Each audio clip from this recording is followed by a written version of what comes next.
4,655 લોકોને શોધી આપ્યા। ભુજની માનવજ્યોત સંસ્થા દ્વારા વર્ષોથી એકલા અટુલા નિરાધાર અને કચ્છમાં રસ્તે રઝળતા અને માર્ગોમાં પડ્યા પાથર્યા રહેતા માનસિક દિવ્યાંગોને તેમના ઘર સુધી પહોંચતા કરી પરિવાર સાથે ફેરમિલન કરાવાય છે। અત્યાર સુધી 4,655 ગુમ થયેલા લોકોને સંસ્થાએ શોધી આપ્યા છે, જેમાં 3,250 માનસિક દિવ્યાંગો, 267 રાજ્ય અને રાષ્ટ્ર લેવલે ગુમ થયેલા બાળકો તેમજ 887 વૃદ્ધ વડીલો અને 651 યુવતી મહિલાઓ મળી 4,655 લોકોને તેમનું રાજ્ય, શહેર, ગામ, પરિવાર, ઘર શોધી આપ્યા છે। વર્ષો પછી પરિવારજનો સાથે તેમનું ફેરમિલન થયું છે। પરિવારોમાં અનેરી ખુશી છવાઈ છે। માનવતાના આ કાર્યમાં કચ્છ, ગુજરાત અને દરેક રાજ્યની પોલીસ ખૂબ જ મદદરૂપ બની હતી।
માનવજ્યોત સંસ્થા ભુજ દ્વારા જે માનસિક દિવ્યાંગો કચ્છમાં રસ્તે રઝળતા છે, માર્ગોમાં પડ્યા પાથર્યા છે, એકલા અટુલા નિરાધાર છે, એવા માનસિક દિવ્યાંગોને અમારા આશ્રમ સ્થાને લઈ આવી એની સારવાર કરાવી એમને ઘર સુધી પહોંચાડવાનું કામ માનવજ્યોત સંસ્થા વર્ષોથી કરે છે।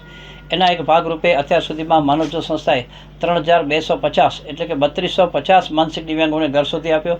અમુક 5 વર્ષે 10, 15, 20, 25, 30 વર્ષ પછી ઘરે પહોંચ્યા છે। પરિવાર સાથે એમનું ફેર મિલન થયું છે। ખૂબ જ આનંદની વાત છે કે કારણ કુટુંબની એક વ્યક્તિ જ્યારે કુટુંબથી અલગ પડી જાય અને આખો પરિવાર એના પાછળ વર્ષો સુધી હેરાન થાય તો પણ એ ન મળે અને જ્યારે માનવજ્યોતને મળે ત્યારે એમના પરિવારજનોને જાણ કરવામાં આવે। આજે દૂર દૂરના રાજ્યોમાંથી પરિવારના સભ્યો એને તેડવા આવે, એકબીજાને મળે, ગલે લગાડે અને મિલન થાય ત્યારે સૌ કોઈની આંખમાં આંસુ વહ્યા વગર રહે જ નહીં। આવી રીતે માનવજ્યોત સંસ્થાએ અત્યાર સુધીમાં 3,250 જેટલા માનસિક દિવ્યાંગોને ઘર સુધી પહોંચાડ્યા છે। 651 જેટલી યુવતીઓ, મહિલાઓ સાથે કામ કરવાનું થયું કે જે એકલી અટુલી ભુજ આવી ગઈ તો ત્યારે પણ માનવજ્યોત સંસ્થાએ એમની સુરક્ષાનો જે વિષય હોય કે એમને ક્યાં પણ કોઈ તકલીફ ન પડે, એ કોઈ ખોટો કૃત્યનો ભોગ ન બને એના માટે માનવજ્યોત સંસ્થાએ એમને આશ્રયસ્થાન આપી અને ફરી પાછું પરિવાર સાથે મિલન કરાવી આપ્યું। તો આવી લગભગ 651 જેટલી મહિલાઓ અને યુવતીઓને માનવજ્યોત સંસ્થાએ ફરી પાછા સમાધાન ઘર સાથે કરાવી આપી અને ઘર સુધી પહોંચાડે। એમાં ઘણા પ્રેમ પ્રકરણ પડતા કે કોઈક યુવતી પ્રેમ પ્રકરણમાં અહીં આવી ગઈ, પછી પ્રેમી એને છોડીને ભાગી ગયો હોય ત્યારે પણ માનવજ્યોત સંસ્થાએ સક્રિય બની ને આવી યુવતીની પણ જાન બચાવી છે। આવી રીતે રાજ્ય અને રાષ્ટ્ર લેવલે ગુમ થયેલા 267 બાળકો જે ભૂલથી ભુજ આવી ગયા તો એમને પણ માનવજ્યોત સંસ્થાએ ઘર સુધી પહોંચાડ્યા।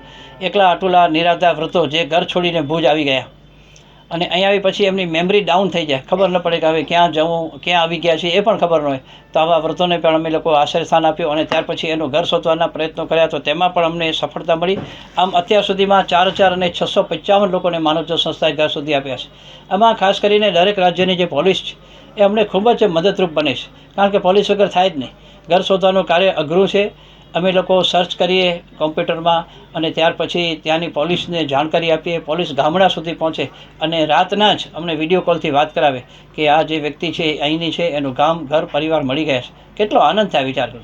એટલે આ માનવતાના કામમાં ખરેખર પોલીસ તંત્રનો ખૂબ જ સાથ સહકાર અને સહયોગ રહ્યો છે, જેના કારણે માનવજ્યોત સંસ્થાએ અત્યાર સુધી ગુમ થયેલા અને મળી આવેલા 4,655 લોકોને ઘરે પહોંચાડ્યા છે। પરિવાર સાથે એમનું ફેરમિલન થયું છે। ખાસ કરીને જે મહિલાઓ છે, યુવતીઓ છે, એના માટે તો બહુ ખરેખર કઠિન કહેવાય, કઠિન કાર્ય, કારણ કે આવી જે મહિલાઓ ઘરેથી ગુસ્સો કરી, ક્રોધ કરી અને ભુજ સુધી આવી જાય અને ભુજ આવ્યા પછી રેલવેમાં જ્યારે રાત્રે 11-12 વાગે ઉતરે ત્યારે એને પણ એમ થાય કે હવે જવું તો ક્યાં જવું, ત્યારે માનવજ્યોત સંસ્થા એને મદદરૂપ બને છે। અને એને આશ્રય આપી એનું પરિવાર સાથે સમાધાન કરાવી અને ઘર સુધી પહોંચાડે છે.